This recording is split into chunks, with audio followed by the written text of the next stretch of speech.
Okay, यहाँ पर ये हमसे बोल रहा है कि velocity of projectile when it is at the greatest height is √2/5 times its velocity when it is at half of the greatest height, determine the angle of projection.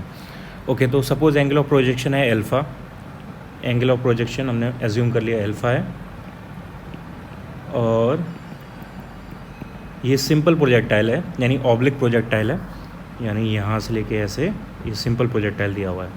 तो ये मैक्सिमम हाइट हो जाएगी और ये हाफ हाइट यहाँ पर कहीं होगी h/2। ठीक है, डायग्राम की ज़्यादा ज़रूरत नहीं है इसलिए मैंने ठीक से बनाया नहीं है। अब हाफ हाइट के लिए यानी एट h = h/2 के लिए इक्वेशन लगाते हैं, वर्टिकल के लिए थर्ड इक्वेशन। तो v² = u² + 2gh, ये इक्वेशन होती है। अब इसको h/2 के लिए लगाना है वर्टिकल डायरेक्शन के लिए, तो ये हो जाएगा vy² = uy², और माइनस आएगा क्योंकि जो ग्रेविटी है वो नीचे की तरफ है, रोकने की कोशिश करेगी, तो -2g, और हाइट यहाँ पे h/2। तो यहाँ से vy हमें नहीं पता कितना होगा, लेकिन uy हमें पता है, u² sin² अल्फ़ा होना चाहिए, -gh बचेगा यहाँ पे। और ठीक है, और h यानी ग्रेटेस्ट हाइट का फॉर्मूला हमें पता है, वो हम लगा सकते हैं यहाँ पे। ग्रेटेस्ट हाइट का फॉर्मूला होता है u² sin² अल्फ़ा/2g। तो यहाँ प्लेस कर देते हैं, ये आ जाएगा vy² = u² sin² alpha -g × u² sin² alpha / 2g। तो g से g कैंसिल आउट, यहाँ से vy² = आ गया u² sin² अल्फ़ा/2। ये हमारे पास vy की वैल्यू आ गई, इक्वेशन नंबर 1। अब लगाते हैं हाइट h के लिए, एट हाइट h यानी मैक्सिमम हाइट के लिए। तो मैक्सिमम हाइट पर vy होता है 0, यानी जो वेलोसिटी है टोटल वो vx के बराबर होगी, and which is equals to u cos alpha. ठीक है, तो ये हमारे पास h हाइट के लिए v हो गया। और हमें पूछा है यहाँ पे एंगल ऑफ प्रोजेक्शन, ठीक है, vy vx, हाँ ओके। और एट h/2 हाइट पर vx कितना होगा, एक सेकंड, यहाँ पे मैं इसको ऐसे करता हूँ, इसको मैं डैश लिख देता हूँ। ये vy जो निकल के आ रहा है h/2 हाइट पर, ये डैश vy डैश है, ताकि कन्फ्यूजन ना हो। ये vy डैश चल रहा है, और ये vy हो गया मैक्सिमम हाइट पर, और ये vx हो गया मैक्सिमम हाइट पर। अब हमें h/2 पर भी vx चाहिए, और vx यानी हॉरिजॉन्टल स्पीड। अब ऑब्लिक प्रोजेक्टाइल में हॉरिजॉन्टल स्पीड चेंज नहीं करती है, इसका मतलब यहाँ पर भी vx डैश क्या होगा, u cos अल्फ़ा ही होगा। ठीक है, तो v डैश कितना आ जाएगा, यानी h/2 हाइट पर नेट स्पीड, h/2 हाइट पर नेट स्पीड हो जाएगी √vx² + vy²। तो ये हो गया √u² cos² alpha + u² sin² alpha / 2, equation number 2। ये हमारे पास v डैश आ गया, और v suppose at h height पर नेट स्पीड है, और वो इक्वल है u cos अल्फ़ा के। तो ये इक्वेशन नंबर 3। और हमें निकालना है यहाँ पे एंगल ऑफ प्रोजेक्शन। तो एंगल ऑफ प्रोजेक्शन का फॉर्मूला आप, हाँ, और एंगल ऑफ प्रोजेक्शन के लिए हमें दिया हुआ है that the speed, net speed is √2/5 times, net speed at greatest height is √2/5 times of the speed at h/2 height, यानी v equals to greatest height, projectile when it is greatest height is when it is at half of the greatest height। Okay, तो यानी v is equals to √2/5 × v dash, ये हमें दिया हुआ है। ठीक है, तो वैल्यू लगाते हैं, v की वैल्यू क्या थी, u cos अल्फ़ा, और √2/5 यानी अंडर हो गया 0.4, और ये इंटू में v डैश हमारा आया था √u² cos² अल्फ़ा। तो यहाँ से u तो कॉमन आके कैंसिल आउट हो जाएगा, u में कॉमन ले लेता हूँ, u यहाँ से कॉमन आ जाएगा, अंदर बचेगा √cos² alpha + sin² alpha / 2। Okay, तो u से u कैंसिल आउट, और ये बचा। अब करते हैं इस पूरी इक्वेशन का स्क्वायर कर देते हैं, स्क्वायरिंग ऑन बोथ साइड। तो ये हो जाएगा cos² अल्फ़ा इक्वल्स टू, इसको 2/5 ही रहने देते हैं, और ये cos² alpha + sin² alpha / 2। Cross multiplication, तो ये हो जाएगा 5 cos square alpha equals to 2 cos square alpha plus sine square alpha, तो ये हो गया 3 cos square alpha equals to sine square alpha, और यानी 3 equals to tan square alpha, यानी टेन अल्फ़ा इक्वल्स टू √3, यानी alpha equals to 60 degree. 60 degree हमारा angle of projection आ जाएगा। ओके,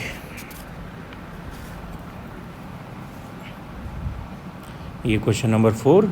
नेक्स्ट ट्राई करते हैं question number 5,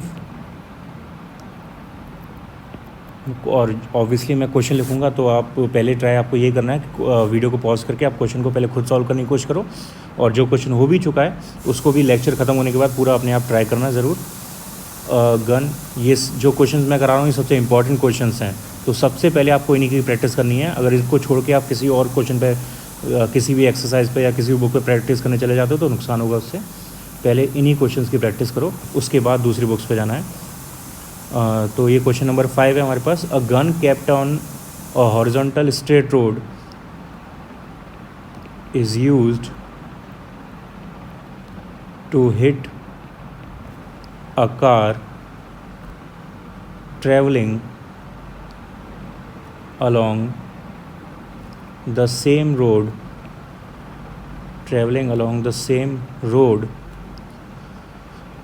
away from the gun with a horizontal speed of 72 km per hour, full stop. The car is at a distance of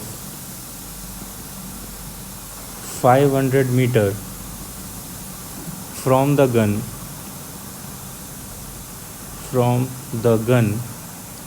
when the gun is fired at an angle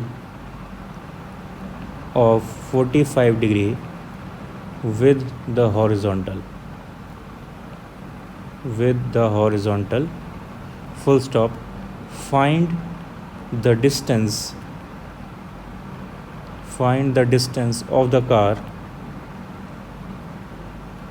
from the gun when the bullet hits it,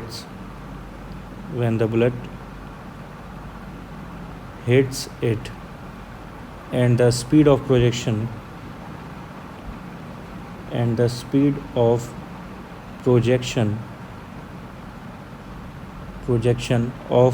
the bullet.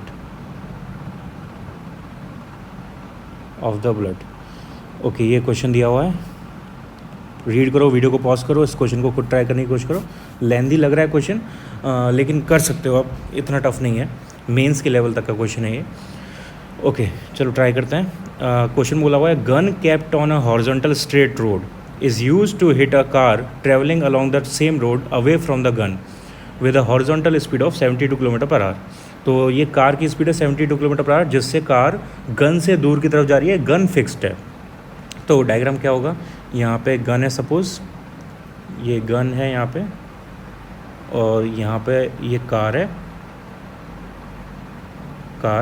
और initially in दोनों के बीच की distance 500 metre है, और ये car आगे की तरफ जा रही है 72 किलोमीटर पर आवर की स्पीड से। तो 72 किलोमीटर पर आवर को आप चेंज करो मीटर पर सेकंड में, तो 72 इंटू 5/18, तो ये हो जाएगा 18 से 4 टाइम्स 5 इंटू 4 20 मीटर पर सेकंड की स्पीड से आगे फॉरवर्ड जा रही है। और इस एग्जैक्टली इस पॉइंट पर गन से हमने एक प्रोजेक्टाइल फायर किया, एक बुलेट फायर करी। तो बुलेट फायर करेंगे तो ये प्रोजेक्टाइल बनाते हुए आगे जाएगी, और सपोज़ वो यहाँ पर आ जाएगी, यहाँ पर, और इसी पॉइंट पर कार आनी चाहिए सेम टाइम में, ताकि वो इससे टकराए। तो कंडीशन ये है इसकी, सेम टाइम में कार इतनी डिस्टेंस कवर करेगी कैपिटल टी टाइम में, और जो गन है वो कैपिटल टी टाइम में इतनी डिस्टेंस कवर करेगी। तो सपोज़ जो हॉरिजॉन्टल रेंज है वो आर है, तो जो बुलेट है वो आर रेंज टी टाइम में कवर कर रही है, और कार जो है वो R-500 डिस्टेंस उसी टी टाइम में कवर कर रही है। तो ये हमारे पास डायग्राम है। अब ये क्वेश्चन ऑब्वियसली प्रोजेक्टाइल का है, प्लस इसमें रिलेटिव मोशन और इंक्लूडेड है। रिलेटिव मोशन, आप इसको रिलेटिव मोशन से कर सकते हो या नॉर्मल तरीके से भी हो सकता है, लेकिन रिलेटिव मोशन से भी कर सकते हैं बहुत ईजिली। तो अब रिलेटिव मोशन में आपको ऑलरेडी पिछले चैप्टर में बता चुका हूँ कैसे करते हैं रिलेटिव मोशन के क्वेश्चन। यहाँ पे मैंने अलग से इसका टॉपिक नहीं कराया है, वो मैं क्वेश्चंस में ही समझाऊंगा आपको कि प्रोजेक्टाइल में जब रिलेटिव मोशन आता है तो उसको कैसे करते हैं। करने का तरीका बिल्कुल सेम ही है। जो अब आपके पास वेक्टर क्वांटिटीज़ हैं, आपको उनकी रिलेटिव वेलोसिटी या रिलेटिव एक्सेलरेशन ले लेनी है, रिलेटिव वैल्यू ले लेनी है और आसानी से वो सॉल्व हो जाएगा। तो ये हमारे पास इसका डायग्राम हो गया, ये एक्स एक्सिस सपोज और ये वाई एक्सिस, और ये एंगल हमें क्वेश्चन में शायद दिया हुआ है 45 डिग्री एंगल है, 45 डिग्री एंगल। और इन गन को हमने किस स्पीड से फायर किया वो हमें नहीं दिया हुआ, वो हमें निकालना है। तो उसको हम सपोज यू अज्यूम कर लेते हैं। तो हमें निकालना क्या क्या है, find the distance of the car from the gun when the bullet hits it.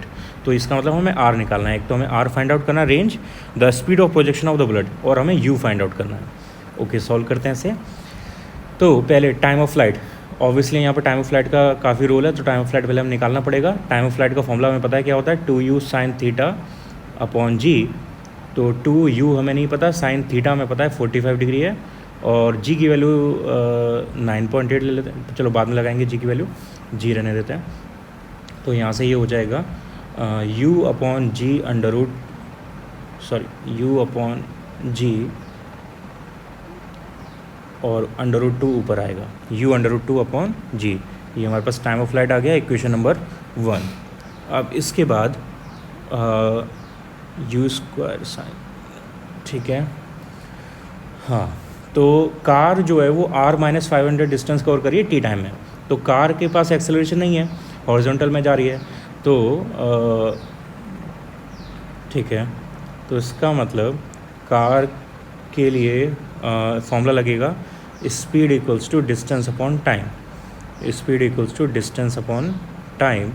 Speed car की 20 मीटर पर सेकेंड है, डिस्टेंस उसने कितना कवर किया r-500, और टाइम कितना लगा उसे u under root 2 divide by g, u under root 2 divide by ji.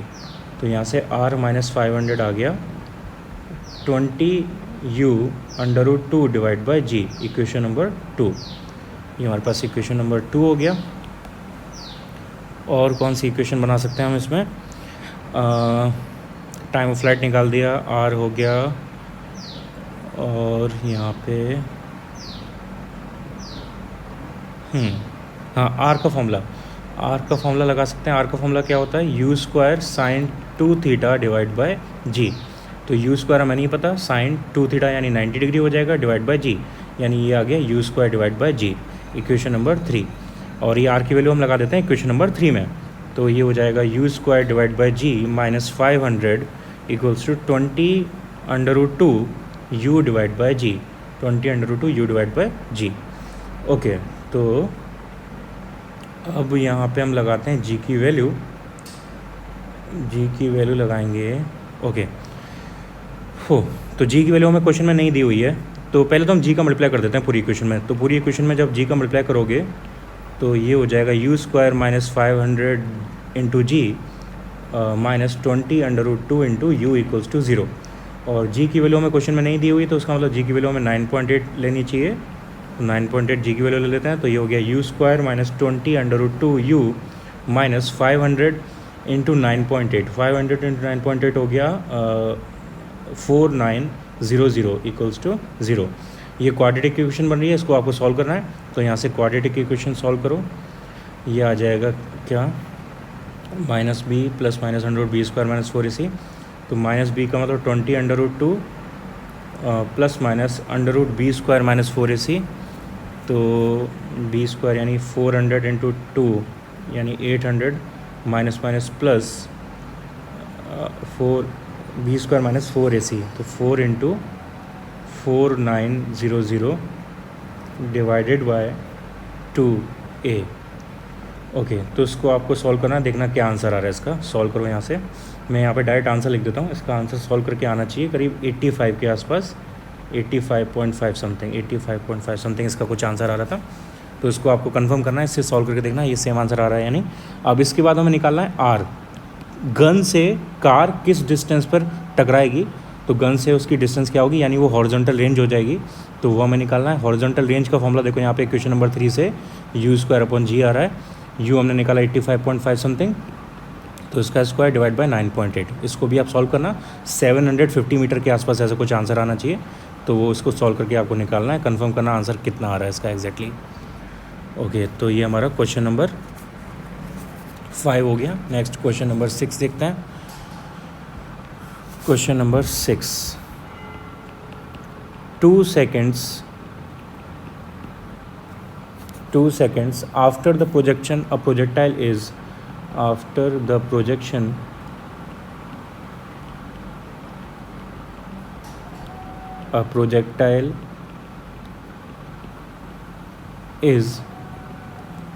traveling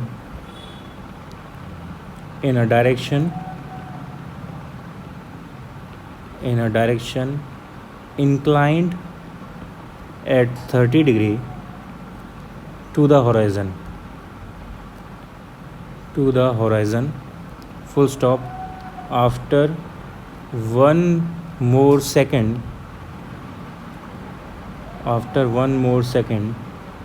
it is traveling horizontally, full stop. Determine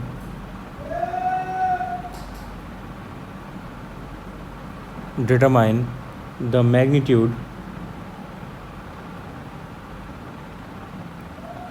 and direction of its velocity.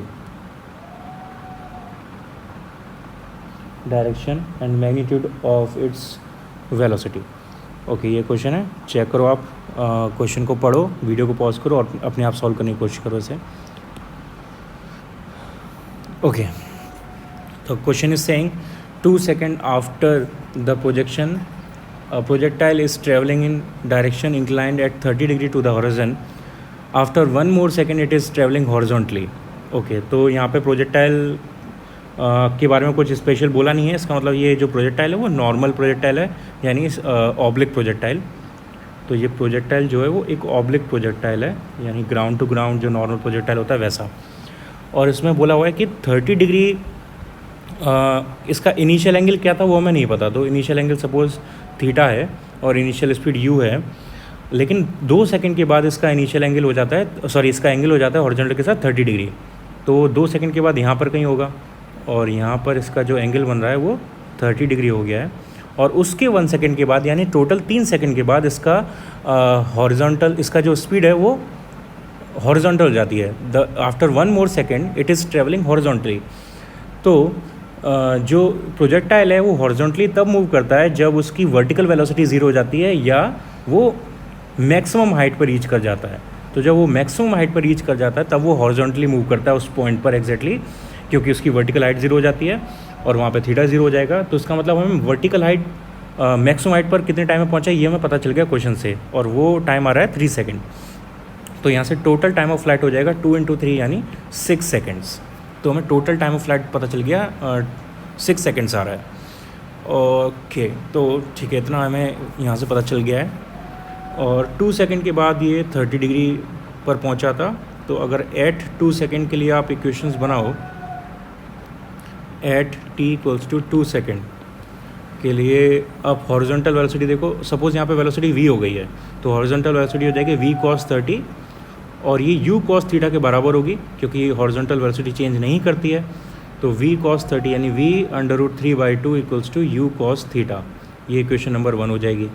अब ऐसे ही वर्टिकल के लिए देखते हैं। वर्टिकल के लिए vy = uy + ay × t। तो vy नहीं पता हमें, vy हाँ पता है, v sin 30 है, vy जो है v sin 30 है और uy जो है u sin थीटा है, u sin थीटा, और ay यहाँ पे -g और t यहाँ पे 2। तो g की वैल्यू सपोज 10 ले लेते हैं, तो ये 20 हो जाएगा। तो v sin 30 यानी v sin 30 का मतलब v/2 = u sin theta -20। Equation number ये आ गया हमारे पास 2, इक्वेशन नंबर 2 हो गया। ओके, तो ये आ गया हाँ ठीक है। और हमें टोटल टाइम ऑफ फ्लाइट पता था, अब टोटल टाइम ऑफ फ्लाइट से भी कुछ निकल सकता है। तो टोटल टाइम ऑफ फ्लाइट का फॉर्मूला होता है 2u sin theta divide by g. तो ये हमें दिया है 6 सेकेंड्स, तो यहाँ से u sin theta equals to आ जाएगा 3 इंटू जी यानी 30। और u sin थीटा कहाँ पे आ रहा था, यहाँ पे आ रहा है u sin theta equation number 2 में। तो u sin थीटा की वैल्यू लगा देते हैं इक्वेशन नंबर 2 में।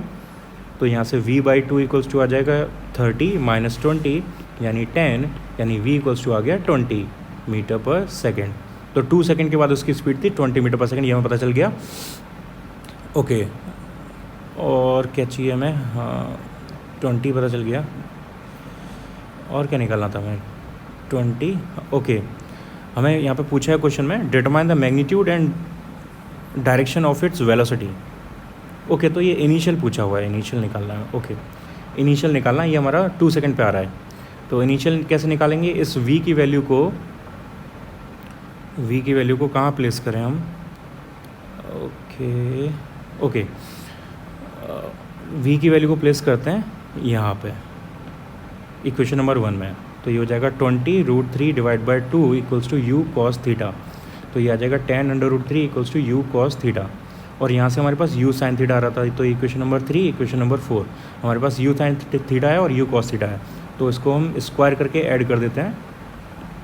तो ये हो जाएगा u square sine square theta plus u square cos square theta equals to 30 square plus 10√3 square. तो u square sine square theta plus u square cos square theta, ये तो हो गया u square because sine square theta plus cos square theta is 1। और ये हो गया 30 square यानी 900 प्लस 300 यानी 1200। तो u इक्वल्स टू आया 20√3 मीटर पर सेकेंड। ये हमारे पास इनिशियल स्पीड आ गई। और हमें डायरेक्शन और पूछी थी, यानी हमें थीटा और निकालना होगा। तो थीटा कैसे निकालेंगे अब, थीटा निकालने के लिए आप इससे लगा दो इक्वेशन नंबर 4 में, इक्वेशन नंबर 4 में। तो 10√3 इक्वल्स टू 20√3 कॉस थीटा। तो √3 से √3 कैंसिल आउट, 10 से 20 1/2, कॉस थीटा आ गया 1/2 यानी थीटा इक्वल्स टू हो गया यहाँ से 60 डिग्री। तो डायरेक्शन हमारे पास आ गई 60 डिग्री। ये डायरेक्शन होगी वेलोसिटी की और ये मैग्नीट्यूड हो गया वेलोसिटी का। तो दोनों आंसर हमारे पास आ गए। ये क्वेश्चन कंप्लीट।